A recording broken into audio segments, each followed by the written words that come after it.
Yeah. All right. The power of Mother Nature. She never disappoints. So what do we got going on this weekend? Everybody's wondering, Taylor. A mix of a big mess across the DMV. Again, I've been saying all morning long, not a whole lot has changed overnight. If anything, we've been really right on point all week long with who's going to see what and what areas are going to see what. So again, highly dependent on where you're located with this forecast. Right now, going to be a dry day. So if you do have last minute preparations, maybe you want to get out and enjoy some dry weather before being stuck inside all day tomorrow. Today will be the day to do that. It is cold to start out, though. Temperatures right now, we're in the 20s for everyone. Live look at satellite radar imagery showing a dry condition. Should be a nice sunrise here. Enjoy that sunrise today. Clouds will build in later on out ahead of our next storm system. This is that storm. It's continuing to take place, really brew across the south, producing a good amount of rainfall across Texas, and then some snowfall up towards Kansas and even Colorado there. So that's going to move eastward fairly quickly and eventually impact us throughout most of the daytime tomorrow. So for today, again, last minute preparations, get out there, 43 degrees for the high, 32 overnight. Again, we're not going to see temperatures budge a whole lot until tomorrow.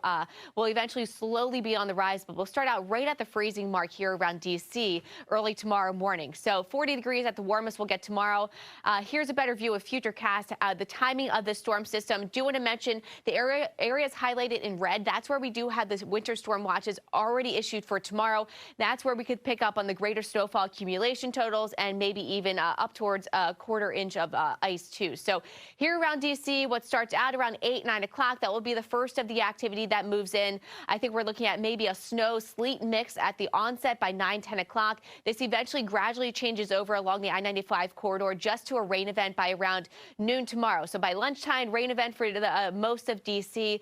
Areas north and west, you can see it gets a little bit more tricky. I do think we could pick up on some greater snowfall accumulation totals for the areas that remain a pure snow throughout the duration of this event. I do want to mention here around D.C., once we transition to rain later that evening, here's 4 or 5 o'clock, there's still the chance that we could pick up on some heavier downpours too. That's going to last through about 6, 7 o'clock. Skirts out of here by late Saturday evening and then should be dry into Sunday afternoon. Do want to talk about the winter storm watch we have already issued for areas in the darker shade of blue. Again, that's where we could pick up on 5+ inches of snowfall, maybe up to a quarter inch of ice too.